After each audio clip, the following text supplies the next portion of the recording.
Prime Minister launches 15th Population and Housing Census, calls for political consensus on crime, and hands over houses in St. Catherine and Hanover. You're watching Jamaica House Weekly. I'm Anthony Morgan. At the start of the week, Prime Minister Andrew Holness welcomed news that the United States government would be providing $2 million to set up a cyber center of excellence on the island. The center, which will also serve the wider Caribbean region, was discussed during a telephone conversation between the Prime Minister and U.S. Vice President Kamala Harris. The call was part of the Biden-Harris administration's ongoing efforts to increase engagement with Caribbean leaders. Prime Minister Holness and Vice President Harris also spoke to progress being made on joint U.S. Caribbean committees that were set up in June. The committees are currently looking at short-term solutions for food and energy security, as well as finance challenges confronting the region. During the call with Mr. Holness, Vice President Harris also congratulated Jamaica on its 60th anniversary of independence.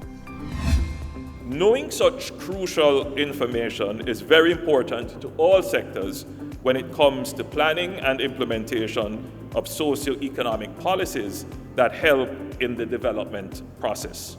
The crucial information is data on Jamaica's population size, living conditions, migration patterns, economic activity, and other demographics. Prime Minister Andrew Holness addressed the importance of this data collection as he launched the island's 15th Population and Housing Census last Wednesday. Data collection for this year's census will run from September 12 to December 31, under the theme You Count, Me Count, All We Count.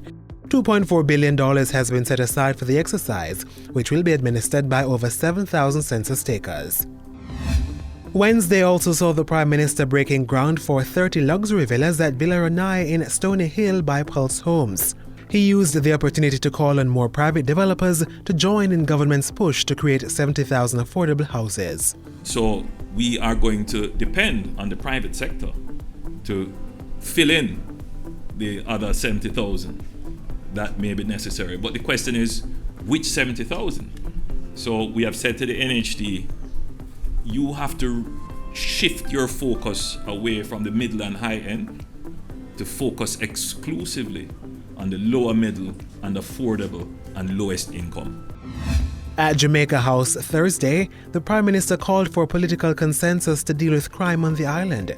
Mr. Holness made the plea at the public presentation of the National Commission on Violence Prevention. He said that while attempts were being made to establish a framework for cooperation through the Crime Monitoring Oversight Committee, no genuine consensus had yet been reached. Prime Minister Holness expressed hope that the Independent Commission would bring together the views of the political class, coupled with factual data, to implement long-lasting measures to secure Jamaica. There are some things that you can put in law, but governments change and the priority for enforcement can change. Right? But you need to have consensus. And once you have that underpinning consensus, then you can really make the change. So I'm using this platform to say to our counterparts in the opposition that let us create a space in which the treatment of violence is not contested politically. I'm confident that this small investment will be repaid multiple times over by their contribution and what they will do for their country. Prime Minister Andrew Holness, as he handed over the 84th dwelling under the new social housing program NSHP at Guys Hill in St. Catherine. The 3-bedroom unit was delivered to 17-year-old Delano Tucker and his family. Young Delano came to national attention earlier this year when a YouTube video showing how he managed to cop 9 CXC subjects while living in dark conditions went viral. While in Guys Hill, the Prime Minister announced that going forward, NSHP recipients will be required to sign a social contract. The social contract includes beneficiaries becoming ambassadors of the program. Recipients must also agree to take care of the houses, keep the units within the family even after the beneficiaries have passed, ensure that no violence takes place within the homes, and participate in community life.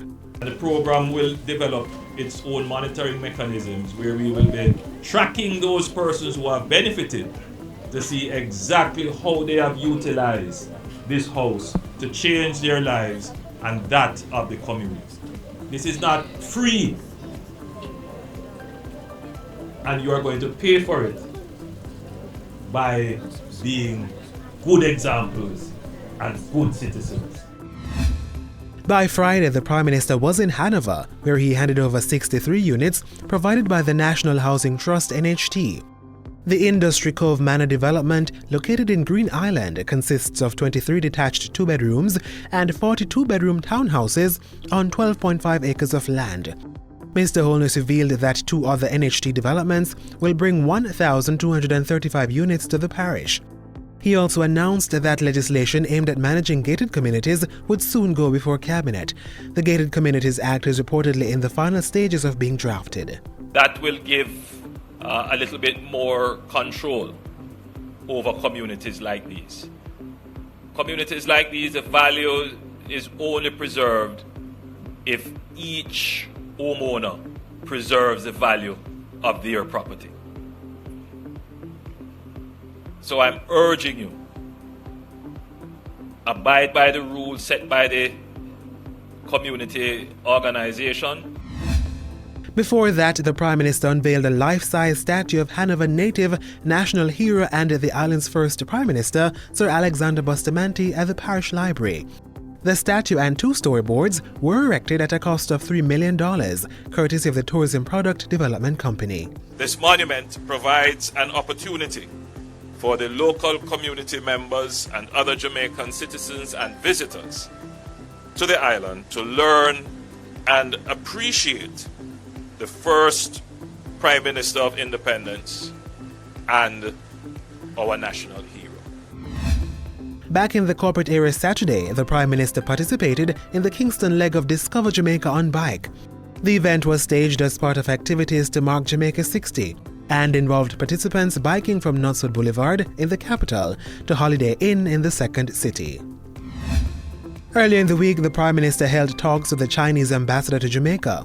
The two spoke of increasing the engagement between their countries.